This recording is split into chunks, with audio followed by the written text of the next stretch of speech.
Assalamualaikum warahmatullahi wabarakatuh. Saya sedang bersama dengan guru kita, sahabat kami, senior saya di Al-Azhar Kairo Mesir, Al-Mukarram, Tengku Ustadz Damanhur Abbas.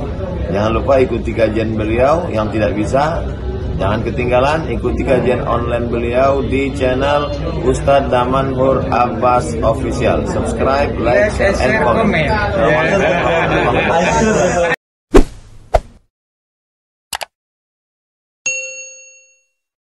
Assalamualaikum warahmatullahi wabarakatuh. Alhamdulillahi khassana bi kitabin unzil wa akramana bi nabiyyin ursil. Asyhadu an la ilaha illallah lahu da'watul haqq. Harisun 'alaiha wa aujaba tabshiri biha wal takum minkum ummati yad'una ila al-khair wa ya'muruna bil ma'ruf wa yanhauna 'anil munkar wa ulaika humul muflihun. وأشهد أن محمدا عبده ورسوله بلغ الرسالة وأدى الأمانة ونصح الأمة وكشف الغمة حتى أتانا اليقين ليلها كنهارها لا يزيغ عنها إلا هالك. اللهم صل على سيدنا محمد النبي الأمي الحبيب المحبوب العلي القدر العظيم الجاه وعلى أزواجه أمهات المؤمنين وذرياته وآل بيته وأصحابه أجمعين. رب اشرح لي صدري ويسر لي أمري واحلل عقدة من لساني يفقهوا قولي أما بعد. Bapak Ibu yang saya hormati, marilah senantiasa kita memanjatkan puji dan syukur kita kepada Allah yang telah memberikan nikmat iman kepada kita sehingga kita dapat melaksanakan dan dipertemukan dengan separuh akhir dengan Ramadan ini. Ini merupakan salah satu nikmat yang Allah berikan kepada kita sehingga kita masih bisa melaksanakan ibadah bulan Ramadan ini. Selain itu Allah juga memberikan nikmat kesehatan kepada kita sehingga kita dapat melangkahkan kaki kita untuk berkumpul di dalam majelis ilmu ini. Majelis ilmu yang diibaratkan oleh Rasulullah SAW adalah sebuah majelis yang dinamakan dengan Raudhatun min Riyadil Jannah. Pada saat seseorang berada di dalam majelis ilmu, maka dia sedang berada di dalam taman surga. Hal seperti ini jarang bagi kita pahami dikarenakan kita tidak ada informasi yang menyampaikan seperti itu. Namun kalau seandainya kita mengetahui bahwasanya setiap majelis ilmu itu dihadiri oleh ribuan malaikat, di mana malaikat yang hadir di dalam ruangan ini sesak sebenarnya. Hanya saja kasat mata kita tidak bisa melihat hal-hal yang gaib, sehingga kita tidak begitu tertarik untuk mendatangi majelis ilmu. Tapi kalau seandainya kita menyadari apa yang dipesan oleh baginda Rasulullah SAW, maka kita akan secepat mungkin akan berbondong-bondong untuk menghadiri setiap majelis ilmu yang diadakan. Dikarenakan apa?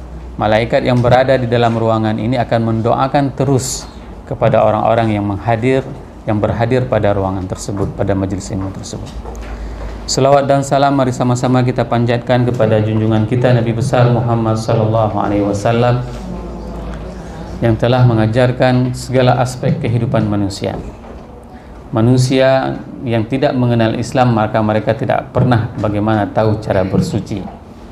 Saya pernah berada di Scotland pada saat melihat bangunan Old Town di Scotland, kota tua itu, mereka tidak mempunyai WC, tidak mempunyai toilet. Bayangkan, mereka baru mengetahui cara bersuci pada saat melakukan perang salib. Pada saat melihat umat Islam ada hammam. Hammam itu bukan hanya kamar mandi, Bapak Ibu jemaah yang dirahmati Allah. Hammam itu adalah bisa tempat rendaman atau bahasa sekarang dinamakan dengan spa. Begitulah hebatnya orang Islam. Rasul mengajarkan umatnya untuk bersuci. Bayangkan hari ini kalau seandainya seseorang itu tidak beragama Islam, dia tidak tahu bagaimana bersuci pada saat dia pipis dan Ini merupakan kelemahan yang dialami oleh orang-orang non-muslim, orang-orang kafir.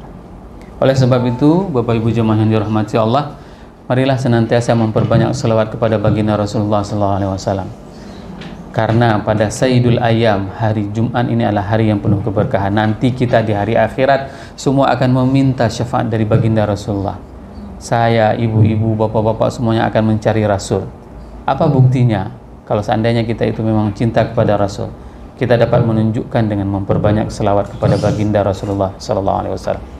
Semoga bapak ibu yang berhadir pada ruangan yang berbahagia ini merupakan di antara umat Nabi Muhammad SAW yang akan diberikan syafaat oleh baginda Rasulullah SAW.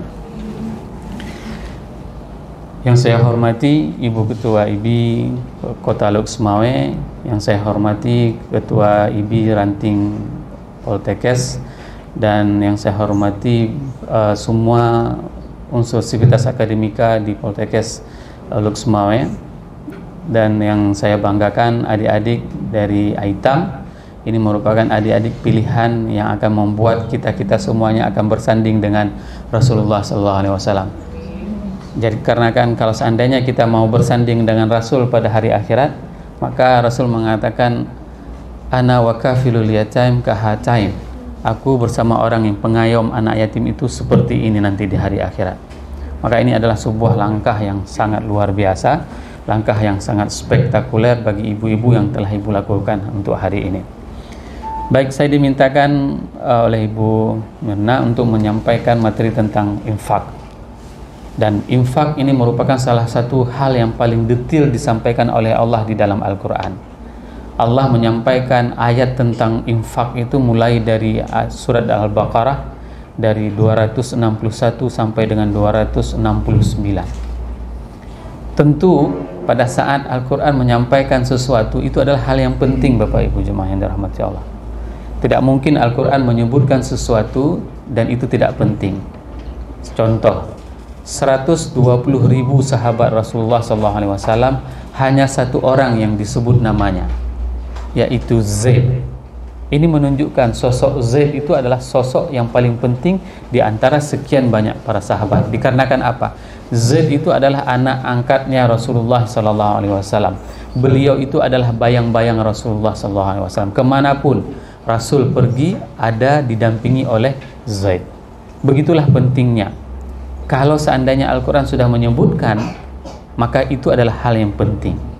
Sama juga pada saat saya menyebutkan penghormatan Ketua IBI, Ibu Ketua IBI, ini maka jabatan tersebut, Ibu Zahra merupakan adalah orang yang penting bagi kita semuanya hari ini.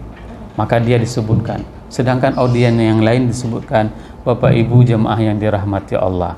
Itu semuanya direkap panggilannya. Maka kalau kita melihat surat Al-Baqarah itu menyebutkan dan menceritakan tentang berinfak, maka sungguh spektakuler. Allah berfirman pertama sekali di dalam surat Al-Baqarah ayat 261 yang berbunyi, a'udzubillahi minasyaitonirrajim, bismillahirrahmanirrahim, mathalul ladzina yunfiquna amwalahum fi sabilillah kamathali habbatin ambatat sab'a sanabila fi kulli sumbulatin mi'atu habbah wallahu yudha'ifu liman yasha wallahu wasi'un alim. Ini merupakan kali-kali dari penduduk langit.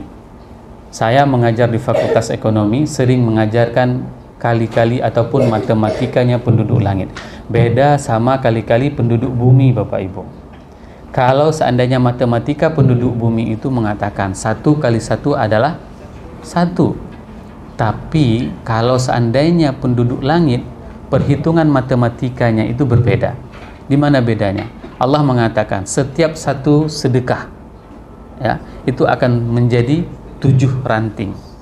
Dan 7 ranting itu akan berbuah 7 buah. Maka satu sedekah itu kalau dikalikan akan dibalas dengan 700 kebaikan. Bapak Ibu, hari ini ibu-ibu khususnya di IBI mempunyai sedekah rutin bulanan untuk anak yatim. Berapa? 1 bulan 100.000 atau 1 bulan 1 juta. Maka kalau seandainya 100.000 itu akan dibayar tunai oleh Allah sebesar 5,8 miliar. 100.000. Ibu punya nggak uang 5 miliar? Nggak ada. Ya, belum pernah lihat kita uang segepok katanya. Ya, tapi kalau seandainya kita bersedekah di jalan Allah, Allah yang mengatakan bahwasanya satu sedekah itu akan dibalas dengan 7 cabang. Setiap cabang itu akan tumbuh menjadi 10. Maka 100.000 ibu sedekah untuk anak yatim ini, maka itu akan dibalas oleh Allah sebesar 5,8 miliar. Yang hari ini angka tersebut tidak pernah kita melihat dengan kasat mata kita. Akan tetapi Allah memberikan balasan tersebut dengan hitungan matematika penduduk langit. Bahkan tidak ada yang tahu berapa luasnya dan berapa besarnya balasan tersebut.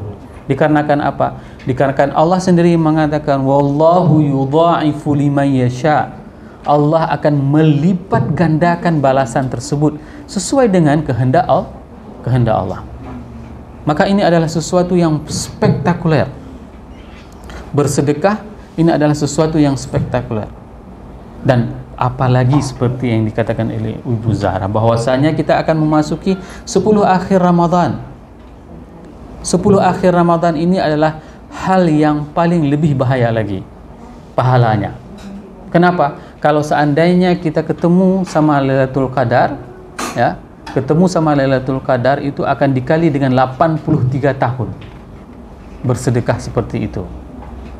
Bayangkan hari ini kalau seandainya ibu-ibu memilih untuk satu orang anak yatim untuk memberikan makanan buka dan makanan sahur kepada mereka, ditanggung selama 10 hari. Tidak banyak, hanya misalnya berbuka 25.000, untuk sahur 25.000. Tapi untuk 10 hari 25 kali 10, maka berapa? 150. 250.000. 250.000 ibu sedekah untuk satu orang anak yatim. Kalau seandainya ketemu sama Lailatul Qadar, maka itu sama setara sedekah bapak ibu selama 83 tahun. Siapa yang hari ini yang punya umur 83 tahun? Saya kira nggak ada. Semua di sini 18 tahun umurnya. Semua di sini umurnya 18, masih muda-muda. Karena kita mempunyai ekspektasi, Bapak Ibu semuanya, mempunyai ekspektasi bahwasanya seandainya kita bisa melakukan kebaikan tersebut di paruh akhir Ramadan, maka kita akan mempunyai kesempatan untuk beramal selama 83 tahun.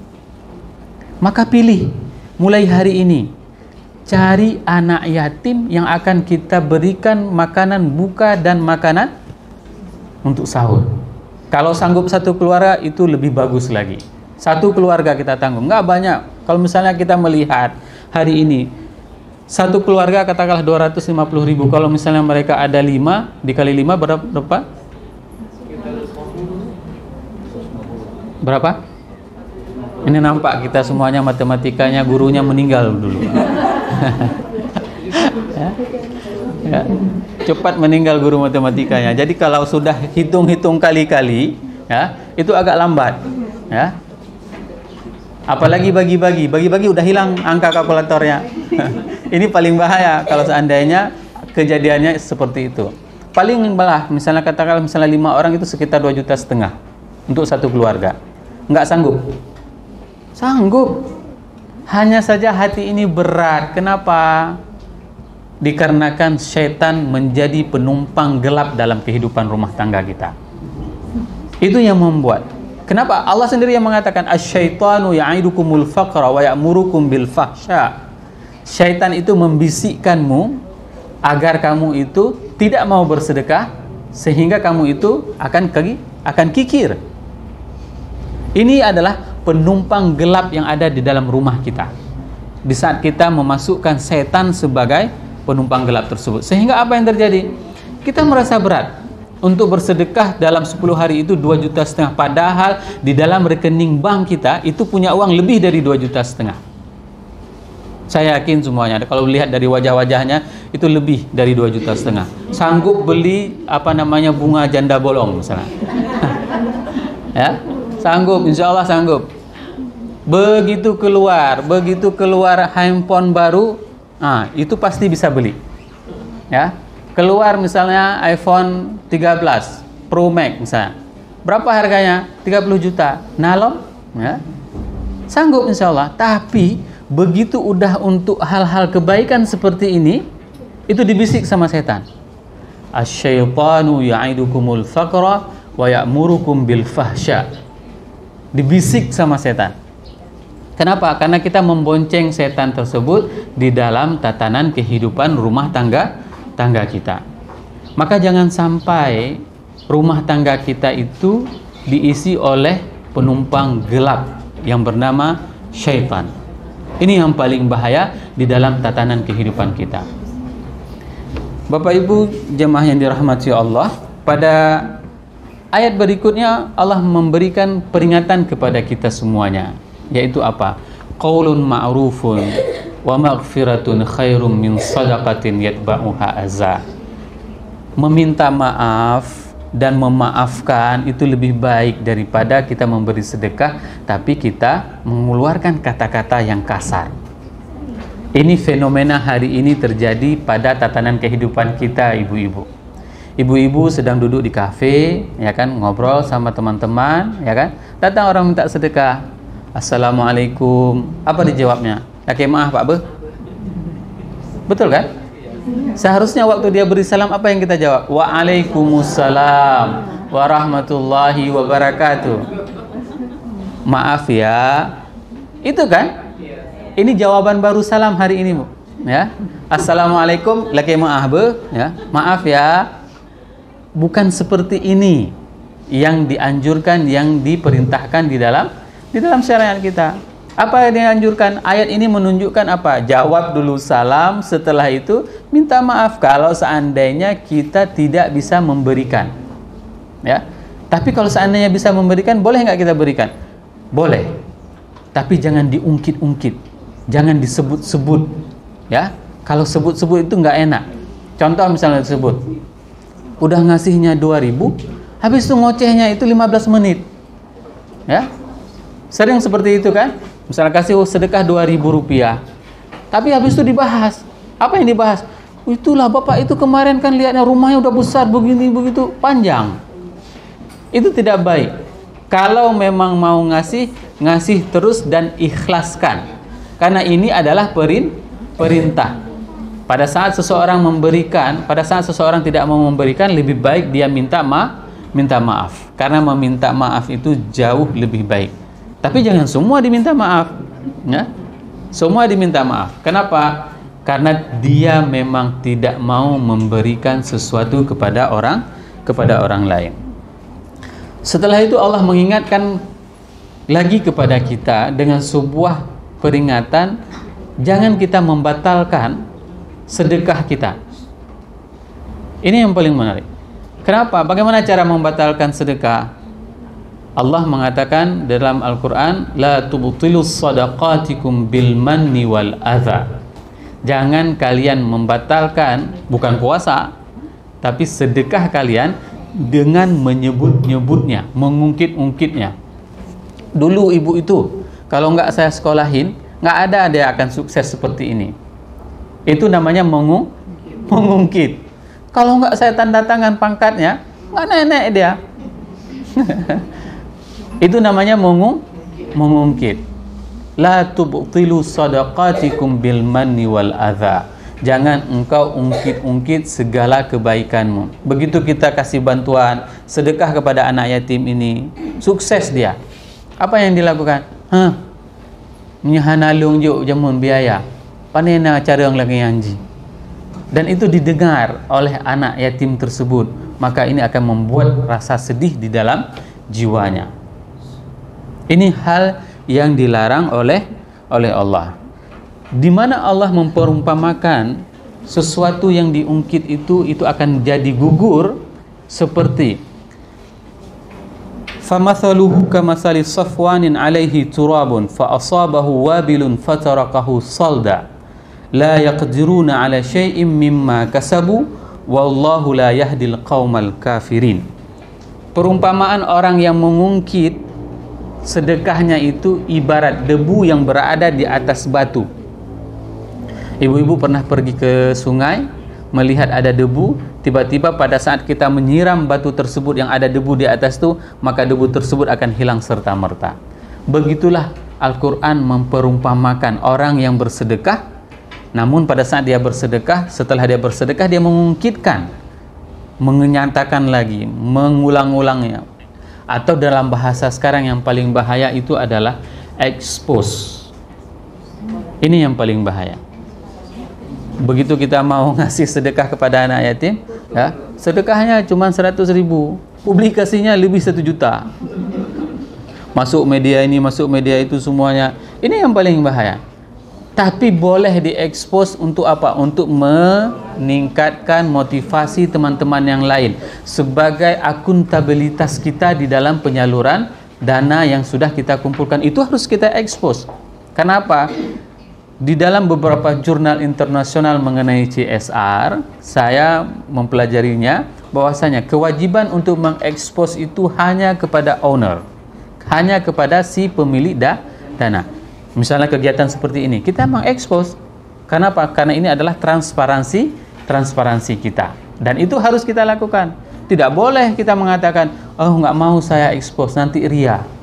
Padahal sudah ditelan semua. Ini bahaya. Tidak ada ria di situ karena ini adalah bentuk transparansi. Dan kita harus menyampaikan berapa dana yang terkumpul misalnya seperti ini, dan ini dihadirkan penerimanya. Ini adalah bentuk ekspos yang memang dibenarkan. Ya, bukan ekspos secara alam ghaib. Orangnya penerima tidak hadir, tidak datang, berapa jumlahnya tidak kita ketahui. Semuanya pelaporannya secara alam ghaib. Ini yang paling bahaya. Berikutnya, wa masalul ladzina yunfiquna amwalahum ibtigha'a maradatillah wa tathbitan min anfusihim kamathali jannatin birabwatin asabaha wabilun fa'atat ukulaha dhifain fa illam yusibha wabilun fatal wallahu bima ta'maluna basir. Orang-orang yang menafkahkan di jalan Allah, mengharapkan ridha Allah, itu akan dibalas oleh Allah dengan perumpamaan bagaikan sebuah kebun yang menghasilkan buahnya terus-terusan. Dan itu dilihat oleh Rasulullah SAW. Orang yang begitu dia cocok tanam, ini pada saat perjalanan Isra Mi'raj, Nabi Muhammad SAW melihat ada seorang petani yang mencocok menanam sebuah pohon, langsung tumbuh buahnya, lalu dipanen. Begitu dipanen, tumbuh lagi buahnya, dipanen, ditumbuh lagi buahnya. Ditanya sama Nabi Muhammad kepada Jibril, wahai Jibril, siapa dia?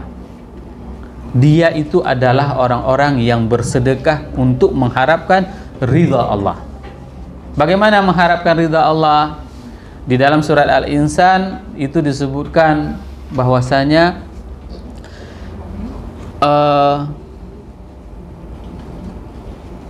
kenapa bisa lupa? Allahumma salli ala sayyidina Muhammad. Dalam surat Insan Allah berfirman bahwasanya innama nut'imukum liwajhillah la nuridu minkum jazaa'a wala syukura. Sesungguhnya kami memberikan nafkah, kami berinfak, memberi makan itu dikarenakan liwajhillah, hanya karena untuk mengharapkan keridhaan dari Allah. La nuridu minkum jazaa'a wala syukura.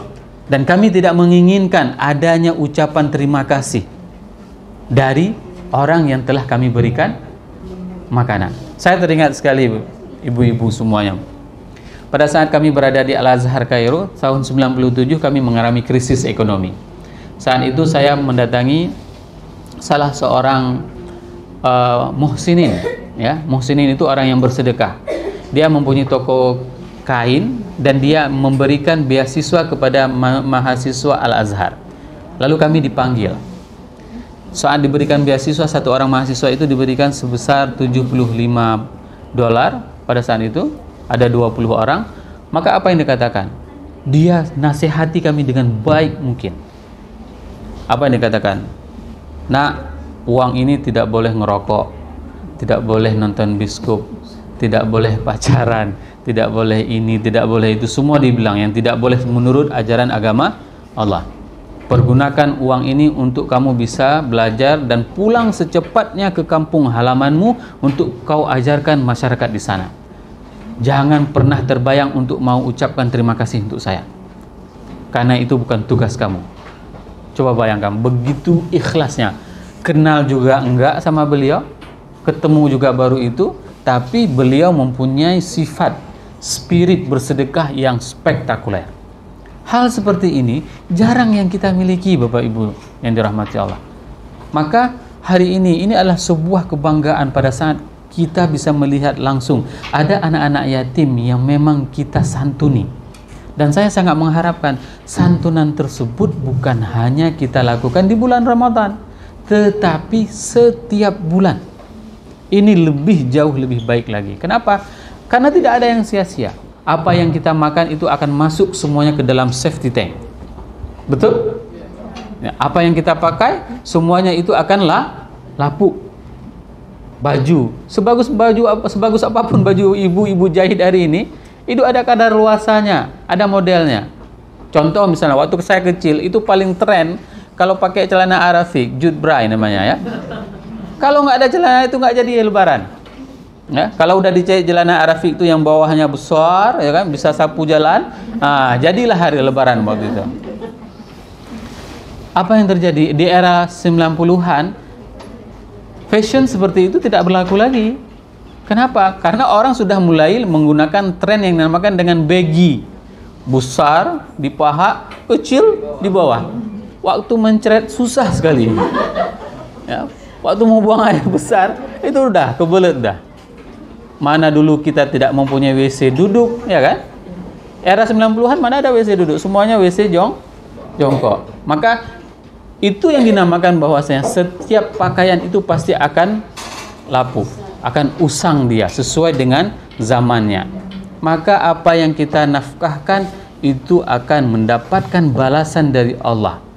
Dan balasan dari Allah ini sungguh spektakuler. Saya ingin sudah habis waktu ya, 30 menit. Nggak apa-apa.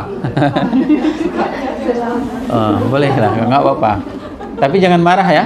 Nah, nanti dibilang Ustaz nih lama kali ceramahnya. Kita udah lapar katanya kan. Oke. Ada sebuah ayat di dalam Al-Quran yang menceritakan tentang apa ekspektasi orang pada saat meninggal dunia. Ya. Semua kalau misalnya ibu-ibu ada mau dari dosen membuat penelitian, boleh tanya nanti sama orang yang sudah meninggal kalau bisa ya, komunikasi.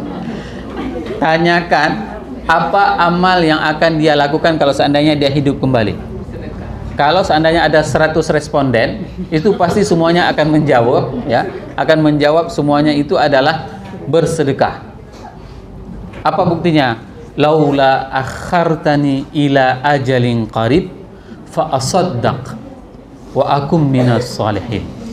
Kalau seandainya Allah engkau tangguhkan nyawaku sekedar saja, sikit aja lagi, maka aku akan hidup kembali dan aku akan bersedekah. Mau buktinya? Saya ceritakan. Ada salah satu pasangan hidup menikah dikarenakan cinta, ya. Bisa dibayangkan ya? Suami istri menikah dikarenakan cinta. Cinta sekali sama istrinya, dikarenakan kenal cinta seperti itu, dan setiap bulan diberikan kemudahan rezeki oleh suami. Luar biasa sayang suami. Setiap bulan dikasih lebih terus untuk istrinya. Apa yang dilakukan? Si istri sangatlah bijak dalam menggunakan keuangan. Sehingga apa? Setiap bulan si istri bisa beli emas. Sampai pada suatu masa emas yang sudah dikumpulkan oleh istri itu adalah 1 tong kue kongguan. Banyak ya. Masih ingat ya kue besar itu Bu ya? Ya besar kan? Nah, ada yang segini ya kan? Yang middle lah, yang sedang lah, jangan yang besar kali ya. Emas, semuanya emas ya. Udah disimpan oleh istri di tempat yang paling aman dan tersimpan, terjaga. Sang suami pun nggak tahu di mana disimpannya. Tiba-tiba tanpa hujan, tanpa badai, tanpa angin, istri meninggal dunia. Dihisap. Ini orang meninggal kan 7 langkah. Bukan 7 langkah betul-betulan 7 langkah Bu ya. Nanti kalau misalnya ibu nggak pulang-pulang misalnya di kuburannya nggak datang-datang malaikat, bukan seperti itu. Masafahnya ukurannya 7 langkah orang, pulang nggak pulang itu tetap datang malaikat ditanyakan. Kalau misalnya ada orang meninggal nginap di situ 7 hari 7 malam belum datang malaikat. Enggak. Jangan dipikir seperti itu ya. Oke. Begitu datang malaikat, dihisap, apa yang terjadi? Kesimpulannya apa? Kalau seandainya engkau sedekah itu emas, engkau masuk surga sekarang juga. Gimana kalau seandainya itu dialami oleh ibu-ibu hari ini? Meneropong ke dalam lemari dengan rasa was-was. Apa was-wasnya? Suami kawin lagi. Ya, mau doa nggak bisa lagi, udah meninggal. Maka itu selalu yang dipantau, ya, dipantau semuanya. Apa yang terjadi? 1 bulan suami masih cinta, teringat dengan semua memori kenalan pertama, ya kan? 2 bulan, 3 bulan, 4 bulan, 5 bulan, 6 bulan masih teringat, ya. 7 bulan sudah mulai, ya, makan udah nggak teratur. Sudah tidak keurus, ya kan? Rambut sudah mulai keriting, ya kan? Sudah mulailah semuanya dengan berbagai macam godaan yang ada. Ditawarin sama kawan, bos, ya, itu ada anak gadis, sweet 17 katanya. Bagaimana perasaannya? Menikahlah sang suami tersebut dengan anak masih muda, gadis lagi. Pas menikah ini, ya, udah tahu hasilnya. Bongkar-bongkar lemari si istri muda ini dapat satu baskom itu, ya, kongguan emas semuanya. Kalau bisa bangun ibu ini dari kuburan, dicekeknya ini. Tapi ini tidak bisa lagi. Maka ini adalah kesempatan kepada kita semuanya. Jangan sampai diambil sama istri muda. Allah masih beri kesempatan kepada kita, ibu-ibu. Allah masih beri kesempatan kepada kita. Saya selalu mengingatkan ibu-ibu yang mempunyai emas, jangan menghidupkan kalkulator dengan Allah. Tanya dia ke saya, Ustadz, berapa wajib emas? 85 gram. Kalau dipakai, nggak wajib. Saya bilang, ya jelas kan? Tapi kan ibu nggak mungkin pakai emas itu seperti kungfu Solin, semua penuh ini emas. Semuanya penuh emas, kaki juga emas. Kapan pakainya? Cuma 1 bulan menjelang Ramadan, agar tidak kena Itu yang paling bahaya, ya, paling bahaya. Hitung. Kalau misalnya Allah berikan kepada kita kemudahan harta, maka hitung harta tersebut, keluarkan harta tersebut, keluarkan zakatnya. Kenapa? Karena Allah sendiri yang mengatakan setiap sedekah itu akan berlipat ganda. Ini merupakan salah satu hal yang memang harus kita lakukan. Dan arah sedekah kita ini ada di hadapan kita, ya, ada di hadapan kita. Mana? Ini anak-anak kita, anak-anak yatim. Dan saya sangat setuju dengan apa yang dikatakan oleh Ibu Ketua. Ada di antara kita yang misalnya ibu-ibu ini yang meninggal suaminya dan menjadi yatim, maka ini adalah tanggung jawab kita bersama. Dan ini harus kita lakukan. Ayo kita urunan sedikit demi sedikit untuk kita bantu semuanya ini. Bayangkan kalau seandainya si ibu itu janda dan dia mempunyai anak yatim 1 orang sajalah, itu dibiayai oleh kita. Anak tersebut bisa salat, anak tersebut bisa bekerja, dan dia bisa membaca Al-Quran dengan biaya kita, maka semua kesalehan yang dia lakukan itu akan mengalir kepada orang yang bersedekah. Ini yang paling spektakuler dari sedekah tersebut. Oke, saya mungkin 5 menit lagi, ya. Habis itu tanya jawab. Ada sebuah kisah, ya. Kisah ini sangat viral di media sosial. Salah seorang syekh dari Maroko mimpi bertemu sama Rasulullah SAW 3 malam berturut-turut. Ya, 3 malam, Bu. Ibu pernah ketemu sama Rasul? Nah, dengar baik-baik ini. Ya, dengar baik-baik ini. Kenapa ini mahal sekali? Zaman now itu bisa ketemu sama Rasul itu spektakuler. Ketemu sama Rasul, ya. Syekh dari Maroko ini bertemu sama Rasul di dalam mimpi 3 malam berturut-turut. Apa yang dilakukan? Rasulullah SAW mengatakan, wahai fulan, pergilah engkau ke Mekah, jumpai fulan bin fulan di Mekah, lalu sampaikan kepadanya bahwasanya dia itu adalah min ahlil jannah. Basyiruhu bi annahu min ahlil jannah. Sampaikan kepadanya bahwasanya dia itu adalah penghuni surga. Malam pertama ketemu sama Rasul, Rasul datang. Malam kedua, malam ketiga, ya, ketemu sama Rasul. Tahu ciri-ciri Rasul? Rasul paling ganteng, lebih ganteng daripada Nabi Yusuf. Alisnya melengkung, rambutnya lurus, dagunya rincung, pipinya panjang, wajahnya kalau berjalan cepat, tangannya aromanya luar biasa, lembut, dingin. Ini bentuk ciri-ciri Rasul. Tidak ada rambut putih, hanya 18 helai. Kalau ibu nanti mimpi ada orang ketemu mengaku dirinya Rasul tapi dia putih semuanya, itu iblis, bukan Rasul, ya. Itu harusnya ingat ya. Misalnya nanti malam ketemu sama Rasul tapi orangnya, ciri-cirinya itu rambutnya putih, jenggotnya putih, itu bukan Rasul, itu iblis yang mengaku dirinya sebagai Rasul. Oke? Ketemu 3 malam, lalu sang syekh dari Maroko ini berangkat menuju ke Mekah untuk melakukan umrah. Sampai di Mekah dia menanyakan kepada kolega-koleganya, kalian kenal nggak si Fulan bin Fulan? Di mana orangnya? Dia bahaslah ini sama teman-temannya, akhirnya ketemu. Wa huwa sakinun fi hayyun qadim. Si orang yang disebutkan oleh Rasul itu tinggal di kampung kuno, hayyun qadim. Kampung kuno itu memang jauh dari, istilahnya dekat dengan haram, akan tetapi dia itu tertinggal kampung halamannya. Desanya desa tertinggal. Ya. Sesampai di desa tersebut, Syekh dari Maroko ini kan dengan rombongan, wajahnya sangat-sangat luar biasa, ceria, dengan jubah surbannya.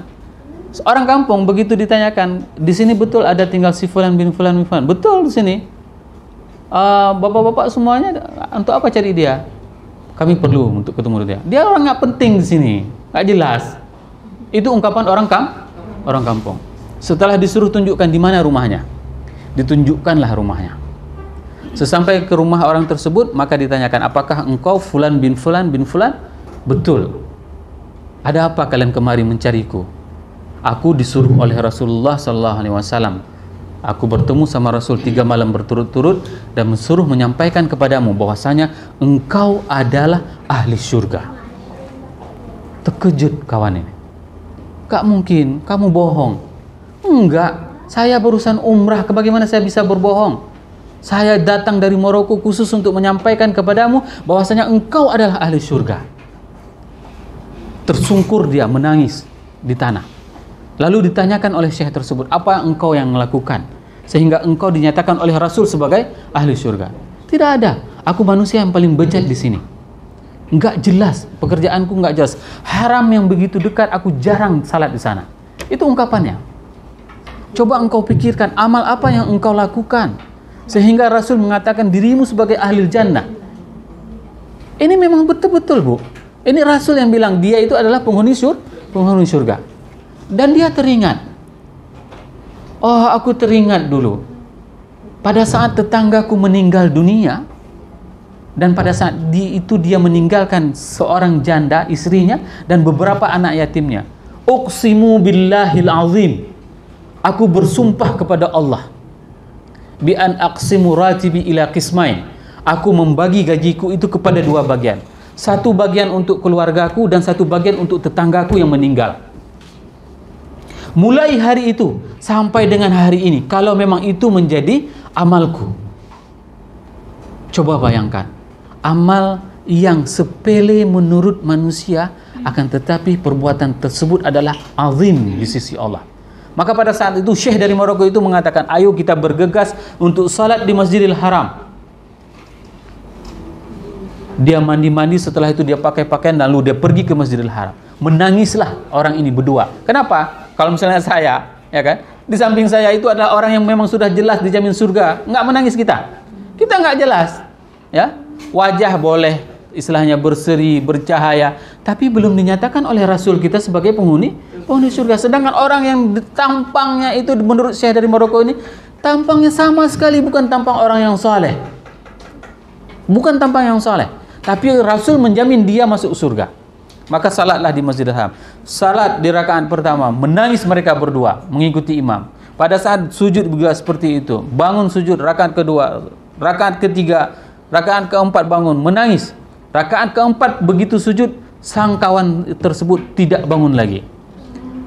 Allah mencabut nyawanya pada saat dia sedang sujud memuji Allah. Ini yang paling mahal, Bapak Ibu. Pada saat ibu-ibu menyantuni anak yatim ini, titipkan doa kepada mereka. Agar apa? Agar saya nak doakan ibu nanti supaya bisa meninggal dengan mengucapkan La ilaha illallah. Ini yang harus kita titipkan kepada mereka. Kenapa? Pakaian ini bukan jaminan bagi kita untuk masuk surganya Allah. Wajah kita bukan ini yang akan menjamin kita untuk masuk surga Allah, akan tetapi keikhlasan kita. Pada saat kita menyantuni mereka, anak-anak yatim ini, inilah bentuk keikhlasan dari diri kita. Maka jangan pernah sia-siakan. Ini adalah kesempatan yang ada di hadapan kita. Allah masih memberikan umur kepada kita. Agar apa? Kalaulah seandainya Allah tidak mempertemukan kita, mungkin kita tidak akan pernah bisa mendapatkan ini. Maka ini adalah kesempatan ibu-ibu semuanya kepada kita. Ayo lakukan sesuatu yang keadaannya, kelihatannya remeh-temeh, tapi ini adalah sesuatu yang menjadi investasi yang paling besar. Semua kita kepingin meninggal itu dengan memuji Allah. Tapi berapa banyak di antara kita yang meninggal seperti itu? Apa gunanya hari ini kita mempunyai uang ratusan juta di dalam bank, akan tetapi kita tidak bisa mengucapkan, lidah ini kelu pada saat kita sedang dirawat di dalam rumah sakit. Tidak bisa kita ucapkan apapun. Tapi karena kita menyantuni mereka, lihatlah, orang yang kelihatannya itu tidak ada sedikit pun kesalehannya dari segi fisik, akan tetapi hatinya ini adalah suci, hatinya ini adalah bersih. Maka itulah seorang yang akan bisa mengantarkan dirinya untuk masuk ke dalam surganya Allah. Maka ini adalah nasihat untuk diri saya dan kepada ibu-ibu semuanya. Semoga dengan nasihat ini ada kecintaan kita kepada Allah dan kepada Rasul. Bertambah keimanan kita kepada Allah dan kepada Rasul. Kalau enggak, sia-sialah perjalanan kehidupan kita ini. Kenapa saya mau sewaktu dimintakan menjadi materi hari ini? Karena satu harapan saya. Harapan saya satu, wallahil azim, saya bilang sama ibu-ibu semuanya. Agar apa? Ada keimanan yang bertambah di dalam diri kita semuanya. Dengan saya menyampaikan ini, ada keimanan yang bertambah dalam jiwa saya. Ada keimanan yang bertambah dalam hati ibu-ibu semuanya. Setelah mendengarkan tausiah ini, berubah pola hidup kita, berubah cara pikir kita, bertambah kecintaan kita kepada Allah, bertambah kecintaan kita kepada Rasul. Hanya ini. Ini yang paling terpenting hidup ini, Bu. Kalau tidak seperti ini, maka sungguh akan sia-sia semuanya. Suami yang kita cintai bisa meninggal, istri yang kita cintai meninggal dunia, harta yang kita miliki semua akan hilang. Anak yang kita miliki juga akan pergi meninggalkan kita. Apa yang membuat kita ini akan kekal pada saat kita mempunyai amal saleh? Semoga apa yang saya sampaikan ini bisa bermanfaat kepada saya dan kepada Bapak Ibu semuanya, sehingga bisa meningkatkan keimanan kita kepada Allah dan kepada Rasul. Maka saya akhiri pertemuan ini dengan subhanakallahumma wa bihamdika asyhadu an la ilaha illa anta astaghfiruka wa atubu ilaik. Wassalamualaikum warahmatullahi wabarakatuh.